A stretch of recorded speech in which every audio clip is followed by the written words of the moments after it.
오늘 우리에게 주시는 주님의 말씀은 룻기 2장 14절에서 17절까지의 말씀입니다.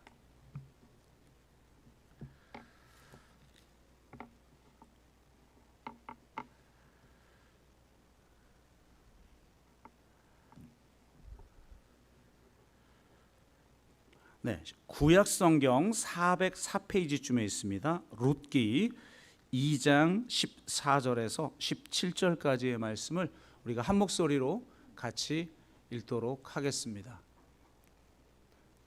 네. 우리 한 목소리로 같이 읽도록 합니다. 같이 읽습니다. 식사할 때에 보아스가 룻에게 이르되 이리로 와서 떡을 먹으며 내 떡 조각을 초에 찍으라 하므로 룻이 곡식 베는 자 곁에 앉으니 그가 볶은 곡식을 주매 룻이 배불리 먹고 남았더라. 룻이 이삭을 주우러 일어날 때에 보아스가 자기 소년들에게 명령하여 이르되 그에게 곡식 단 사이에서 줍게 하고 책망하지 말며 또 그를 위하여 곡식 다발에서 조금씩 뽑아 버려서 그에게 줍게 하고 꾸짖지 말라 하니라. 룻이 밭에서 저녁까지 줍고 그 주운 것을 떠니 보리가 한 에바쯤 되는지라. 아멘. 네, 우리도 그들처럼이라고 하는 제목으로 우리 박준설 목사님, 협동 목사님 나오셔서 말씀 증거해 주시겠습니다.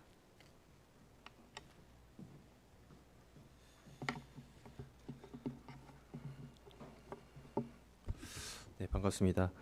오늘부터 식사가 없어가지고 설교를 길게 해도 되나요? 아니면 어차피 밥 없으니까 빨리 가야 되니까 설교를 짧게 하는 게 낫나요?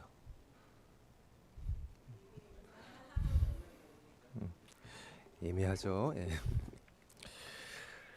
예전에 있었던 일인데 제가 서울의 답심리라고 하는 그 지역에서 사역했을 때인데 그 교회에 약간 늦을 것 같아가지고 택시를 탔어요.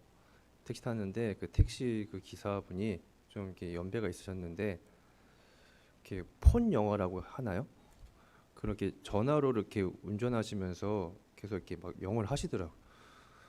또 이게 부정적으로 보인 게 아니고 이렇게 나이 많으신 분이 바쁜 중에도 시간 내서 영어 공부하는 게 굉장히 이제 멋져 보이더라고요. 뭐 계속 헤이 막 이러면서 하는 거예요.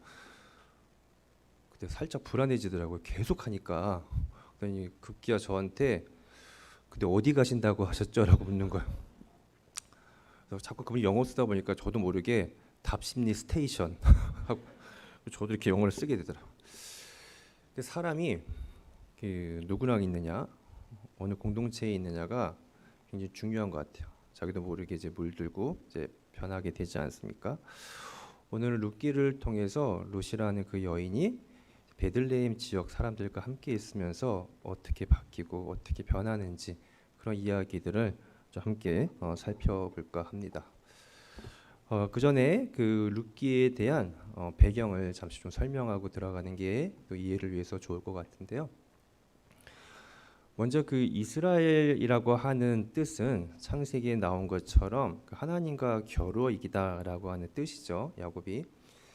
그런데 이 이스라엘이라고 하는 그 단어 자체를 가지고 해석하면 어떻게 되냐면 엘이라고 하는 게 엘로임, 엘샤다이에서 하나님을 나타내요. 그렇죠? 잘 아시죠? 그 이슈라는 뭐가 되냐면 똑바로 가다라는 뜻이거든요. 합치면 이스라엘은 하나님께 똑바로 가는 사람, 가야 하는 사람이라는 뜻이 됩니다. 그런데 어떻게 가는 게 똑바로 가는 걸까요? 한참 가는데 여기가 아닌가벼 될 수도 있잖아요. 그래서 그들이 똑바로 갈 수 있도록 알려준 게 뭐냐면은 토라라고 합니다. 우리는 토라를 어떻게 알았냐면 토라 하면 율법이다라고 그렇게 많이 배웠어요.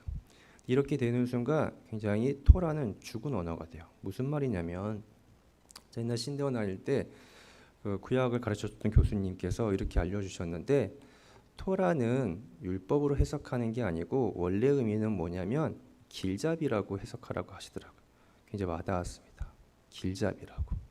그래서 아까 말씀드렸던 이스라엘이라고 하는 단어랑 합치면 뭐가 되냐면 하나님께 똑바로 가야 되는 사람들이 이스라엘 사람들인데 그 길을 안내하는 이정표 역할을 해주는 게 바로 뭐냐면 율법이라는 거죠.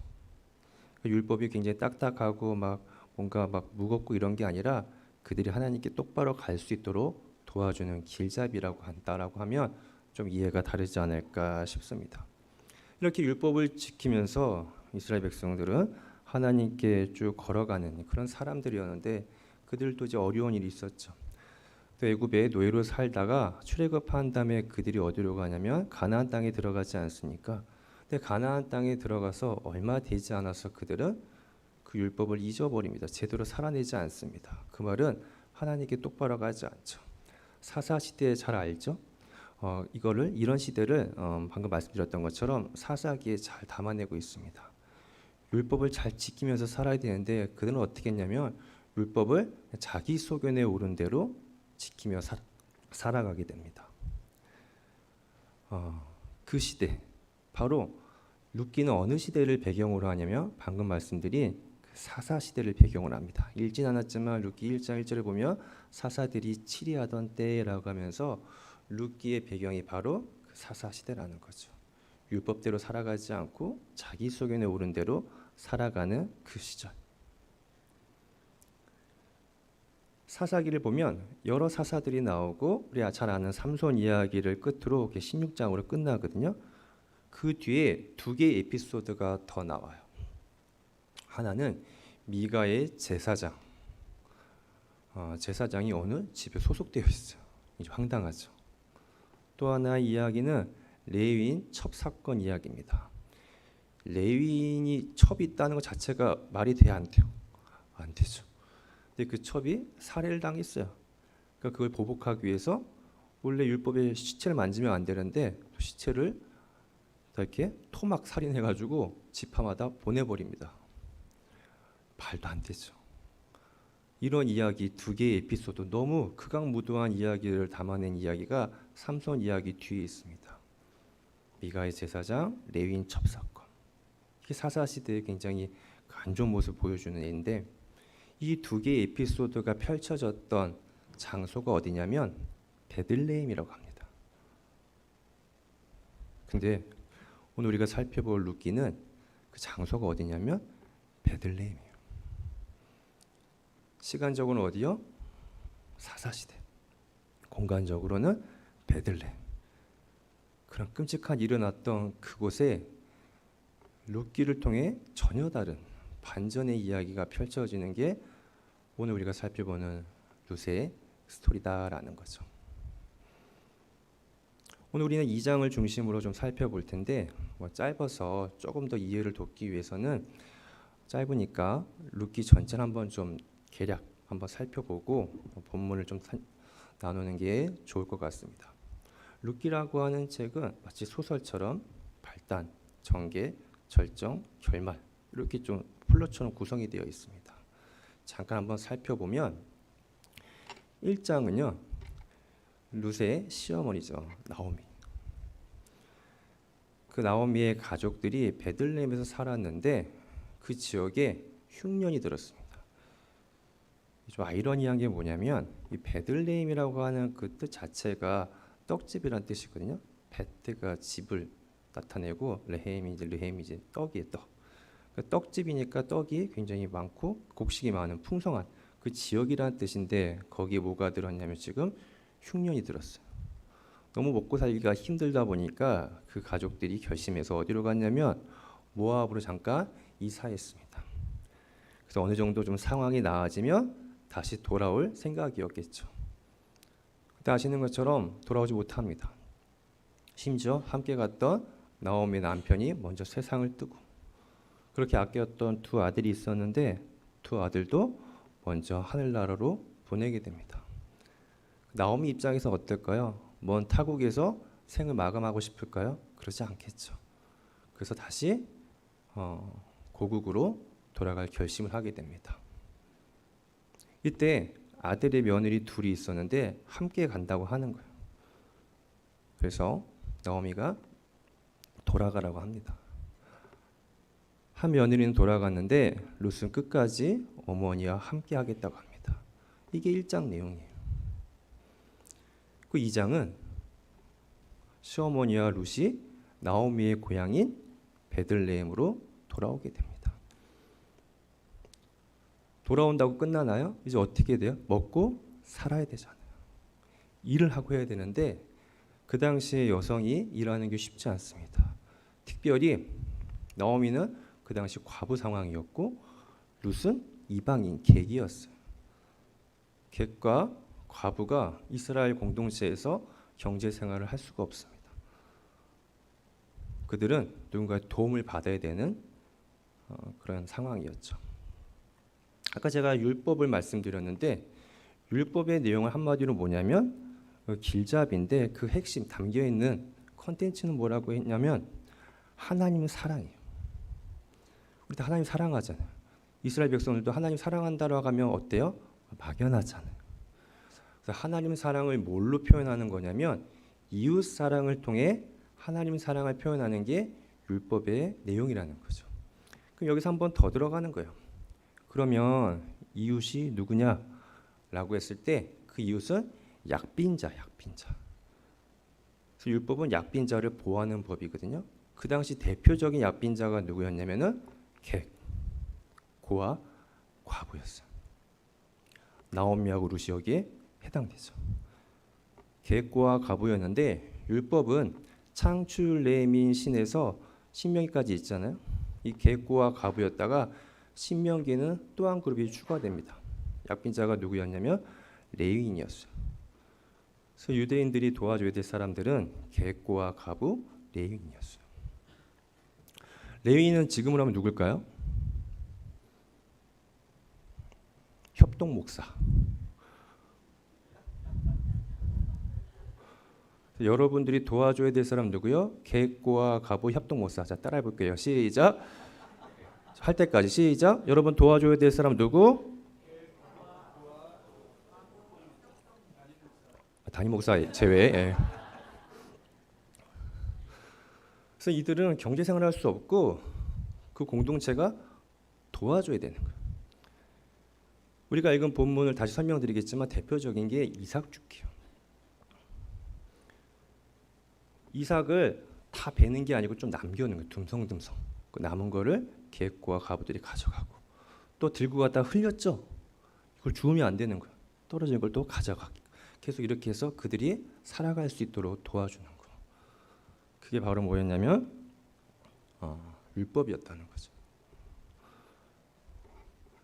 그래서 객과 과부였던 나오미와 룻이 하마터면 굶어 죽을 뻔했는데 그 베들레헴에 있는 그 지역 사람들이 어떻게요? 도와줬다라는 거예요.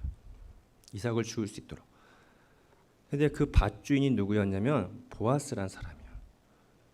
룻이 이삭을 이만큼 주워 갖고 갔더니 나오미가 3장에 어디서 난 거냐라고 했더니 이런 이야기를 했겠죠. 시어머니 촉이 있잖아요. 아, 보아스. 그러니까 보아스가 누구냐면 먼 친척이었던 거. 그래서 3장은 작업을 시킵니다. 그래서 어떻게 되는 거예요? 4장에 결혼하게 되는 이야기인데 여기서 오해하시면 안 되는 거예요. 보아스가 돈 많고 나이 많은 뭐 아저씨, 할아버지가 되게 젊은 처자 만나서 좋아하고 이런 내용이 아닌 거예요. 고엘 제도라고 있거든요. 고엘 제도, 기업 모르는 법. 먼 친척이 망했어요. 근데 먼 친척을 내가 품고 책임져 준다는 게 쉬울까요? 엄청 어려워요. 다 나이 드니까 어때요?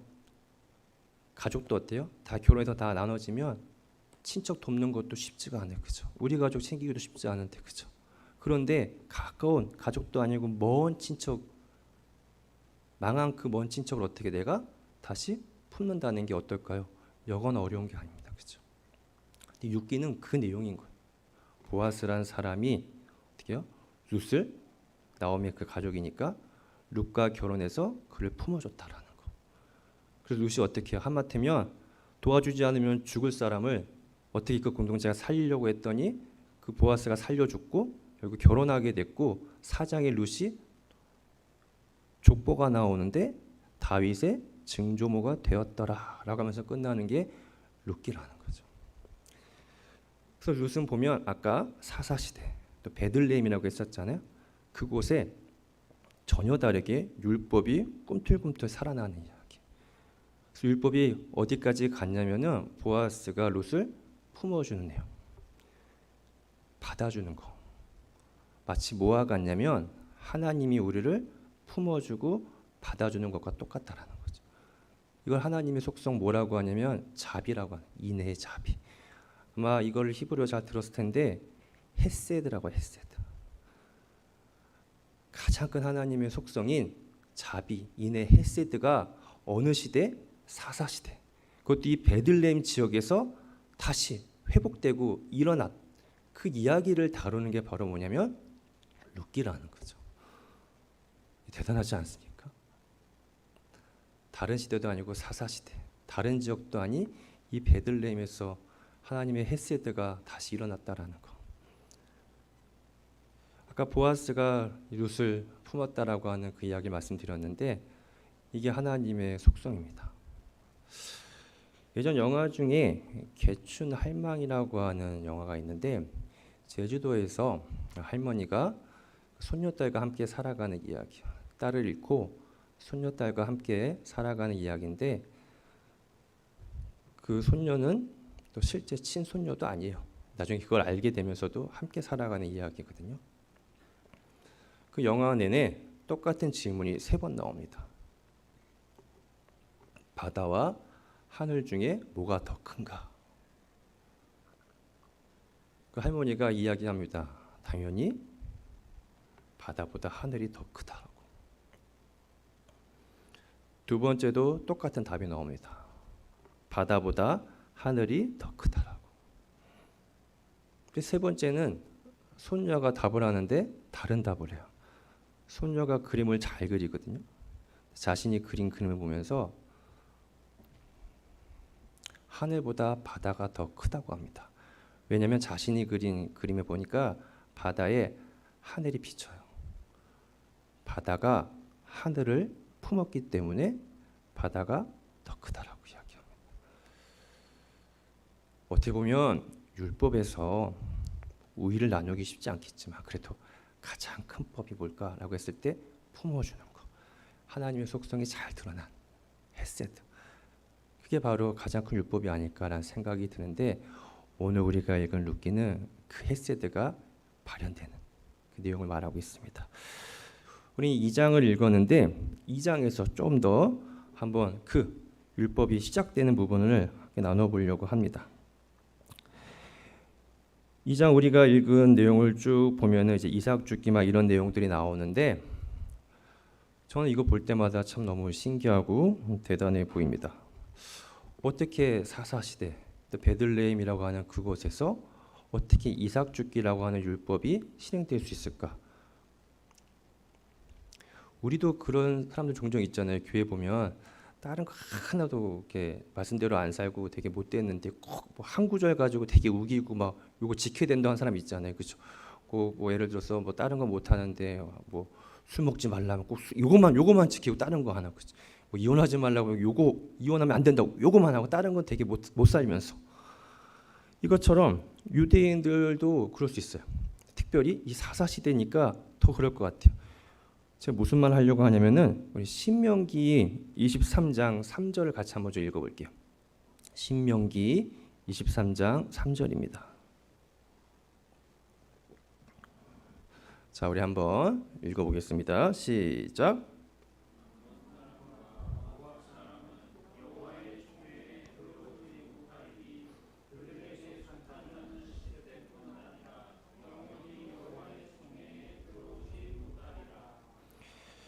암몬과 모압 사람들이 이스라엘 사람들한테 예전에 못된 짓을 했어요. 그래서 율법에 이게 들어와 있어요. 암몬과 모압 사람은 들어오지 말라는 게 절대 받아주지 말라고. 다른 사람 다 용서해도 암몬하고 모압 사람은 절대 우리가 받아주거나 함께할 수 없다라고 하는 게 어디 적혀 있어요? 율법에 적혀 있어요. 근데 룻이 어디 지역 사람이죠? 모압 사람. 그러면 어떨 것 같아요? 아까 제가 말씀드렸던 것처럼 뭐 사랑, 하나님 사랑 이런 거 다 떠나서 꼭 이런 거만 지킨 사람이 있죠. 여기 봐라, 율법이 있다고. 절대 받아주면 안 된다고. 이런 분위기가 없겠습니까? 그죠? 그런데 이 공동체가 어떻게 했어요? 그러지 않았다는 거죠. 이걸 넘어서서 오히려 어떻게 해요? 그들을 객고와 가부인 그들을 받아주고 도와주고 이삭 죽기를 시작하는 게 오늘 본문의 내용이라는 거죠. 이게 엄청난 사건이라는 거죠. 되게 궁금했습니다. 이들이 어떻게 그렇게 해석할 수 있었을까? 분명히 모압 사람 받아들이지 말라고 하니까 할 텐데 아마 그랬던 것 같아요. 이거 말고 더 큰 사랑, 그들을 품어주고 약자를 도와주고 하는 게 더 큰 하나님의 율법이다라고 율법을 해석했겠죠. 이들이 어떻게 이렇게 해석을 했을까 참 궁금하더라고요. 보니까 이들은 이미 그렇게 살았던 것 같아요. 갑자기 이때 막 한 게 아니고 이미 그렇게 사사 시대의 베들레헴 지역이지만 그곳에서도 여전히 율법적으로 말씀을 가지고 그렇게 살아내지 않았을까라는 생각을 해보게 됩니다. 저는 이게 신대원을 졸업한 다음에 성서 해석을 더 잘해보고 싶어가지고 이제 그 THM이라고 그 다음 과정을 공부했었거든요. 구약학을. 그래서 구약학을 막 공부하면 더 이렇게 성경을 더 잘할 줄 알았어요. 한때는 되게 겁먹들어가지고 막 설교할 때마다 굉장히 막 있어 보이게 막 히브리어 쓰고 그랬어요. 아슈라하시 막 이러면서 배시도 봐라 막 있어 보이잖아요, 그렇죠? 뭔지도 모르면서 일이야 좀 아는 것 같아 보여가지고 막 그렇게 막 공부하고 해도 잘 모르겠더라고 성서를. 그러다가 가다머라고 하는 철학자를 만나면서 해석에 대한 생각이 굉장히 바뀌었습니다. 저뿐만 아니라 이 사람이 성서 해석에 대한 방향을 많이 바꿔놨던 사람인데 이 사람은 어떻게 이야기하냐면은 해석을 잘하려면 깊게 공부하는 게 중요한 게 아니고 먼저 제대로 된 삶을 사는 거, 삶의 자리가 올바를 때 올바른 해석을 할 수 있다라는 말을 하더라고요. 공부해서 해석을 잘하는 게 아니고 그렇게 잘 살면 해석할 수 있다는 거죠, 올바로. 예를 들어서 성경에서 제일 많이 나오는 단어가 뭐라고 생각하세요? 사랑, 뭐 이렇게 한국 교회 대다수 분들은 뭐 은혜, 뭐 구원 이렇게 이야기하는데 사실 제일 많이 나오는 단어는 공의와 정의예요. 근데 우리한테 공의와 정의가 왜 잘 안 들어오냐? 한국 교회에서 공의와 정의로운 삶을 잘 안 살고 관심이 없어요. 우리가 돈에 관심 많으면 다 뭘로 보여요? 돈으로 보이잖아요. 마찬가지로 교회가 공의와 정의로운 삶을 살고 거기에 관심 갖는다면 말씀 속에서 공의와 정의가 잘 들어올 텐데 은혜와 구원만 생각하다 보니까 어떻게 해요? 그런 단어가 안 들어오고 내 구원 문제만 들어온다라는 거죠. 그래서 이 사람이 말했던 게 굉장히 의미가 있더라고요. 오늘 우리가 함께 나눈 이 장소가 베들레헴인데 제가 이곳 사람들을 임의로 베들레헴 공동체로 한번 불러볼게요.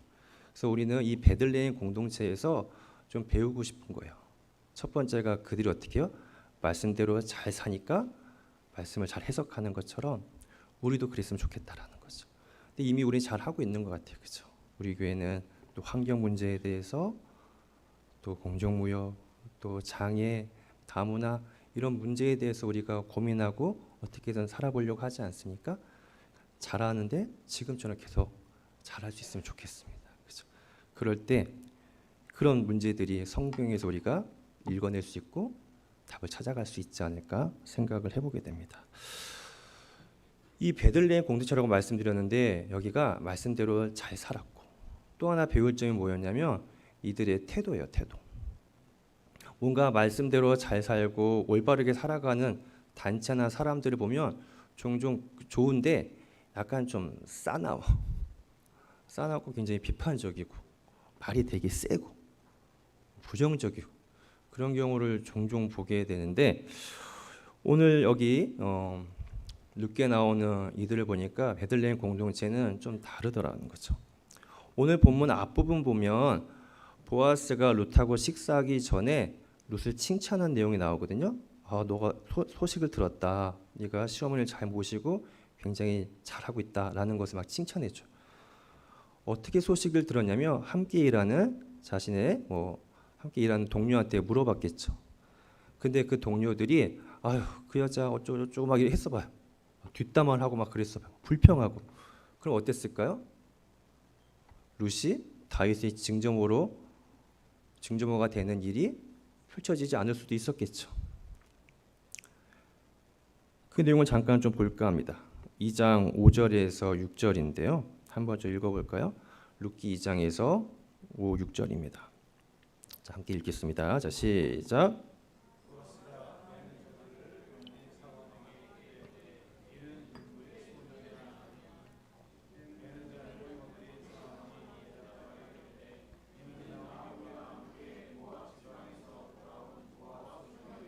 하면서 블라블라 이야기하는 거예요. 그 얘기를 듣고 룻이 저런 사람이구나라고 해서 찾아가고 도와준다는 거죠. 뭐 하자라고 했을 때 막 부정하고 불평하고 이게 아니라 굉장히 좋게 얘기해주고 한번 해보자라고 하는 사완의 이야기를 들었던 거죠. 그래서 굉장히 중요한 게 베들레헴 공동체처럼 우리도 이 말씀대로 잘 살아가고 있잖아요. 뭐 함께 하려고 할 때 뭔가 불평과 막 비판 이런 거보다는 긍정적으로 잘해보려고 같이 해보려고 하는 그 자세가 굉장히 중요하고 우리도 그랬으면 좋겠다라는 거죠. 근데 되게 어려워요. 저도 막 불평도 많고 막 투정도 많은데 그래도 이렇게 한번 해보려고 하면 좋을 것 같습니다. 끝으로 하나 더 베들레헴 공동체한테 배울 점은 우리가 읽었던 본문 14절 15절을 통해서 한번 좀 살펴볼 텐데 한 번만 더 같이 읽어보겠습니다. 14절 15절입니다. 자, 시작.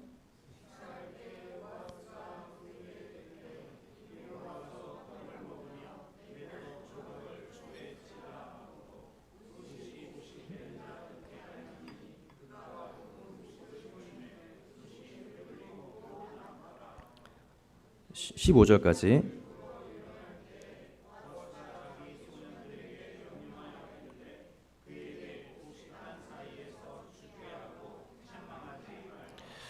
이 내용을 보면 이제 본격적으로 이삭 죽기를 시작하는 장면이에요. 그렇죠?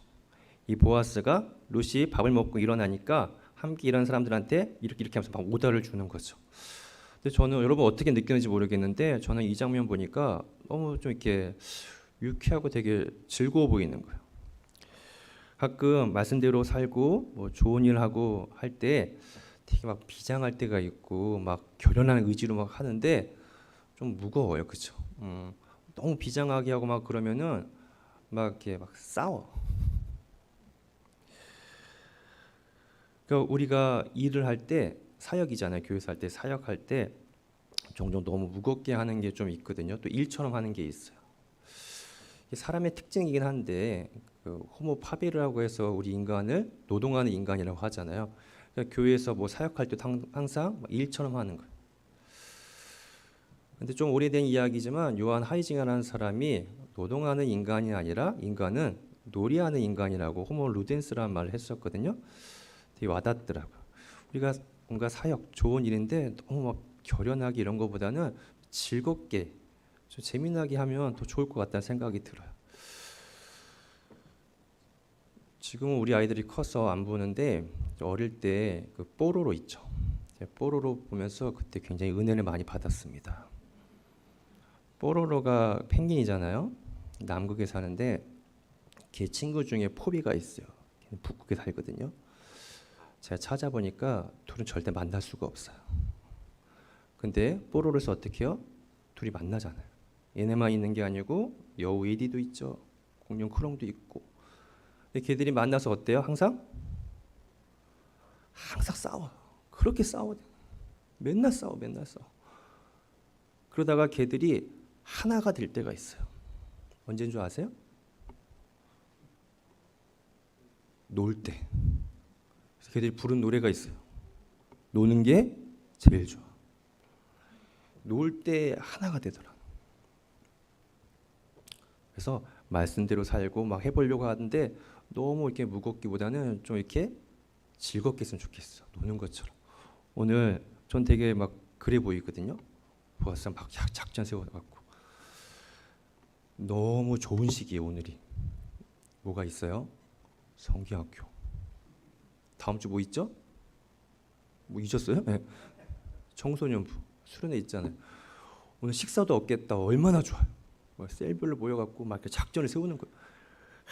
도와주기 위해서, 이 살리기 위해서 어떻게 막 작전 세우는 거예요. 그래서 막 다음 주에 할 때 막 치킨 몰래 탁 던지고 도망가고 막 피자 확 던지고 막 도망가고 막 이런 거 얼마나 재밌겠습니까, 그죠? 이런 작은 실천들이 커져서 다른 힘들어하는 사람 살리고 도우려고 하는 거, 이걸 즐겁게 재미지게 하는 거, 이게 베들레헴 공동체의 모습이 아닐까라고 생각을 해보게 됩니다. 말씀을 정리하겠습니다.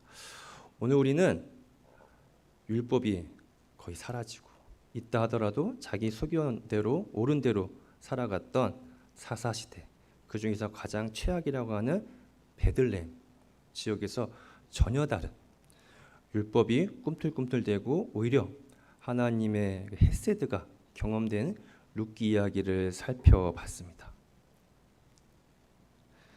특별히 그 베들레헴 지역에서 말씀이, 율법이 다시 일어났던 그들을 베들레헴 공동체라고 부르기로 했는데, 그 공동체에서 우리가 한 세 가지를 살펴봤습니다. 말씀을 잘 이해하고 해석하기 위해서는 먼저 말씀대로 살아가는 거, 그래야 말씀이 제대로 보인다는 거. 그리고 그 말씀을 봤으면 그 말씀대로 살아갈 때 뭔가 불평과 부정이 아니고 해보려고, 잘해보려고 긍정적으로 그런 태도. 그리고 어떻게 그 일을 할 때, 사역을 할 때 너무 무거운 게 아니고 즐기면서 놀듯이 하는 거. 그렇게 했을 때 이 이삭 죽기부터 룻기 2장, 3장, 4장 가면서 룻이 어떻게 해요? 살아났죠. 그리고 누가 됐다고요? 다윗의 징조가 됐더라 라고 끝난 것처럼, 우리 더불어서 동산교회도 잘하지만 더 베들레헴 공동체를 닮아서 계속해서 서로를 살리고 회복시키는 그런 공동체가 될 수 있기를 바랍니다. 우리 그러면 그렇게 될 수 있기를 바라는 마음으로 함께 좀 찬양했으면 좋겠습니다. 원하고 바라고 기도합니다라고 하는 찬양인데요.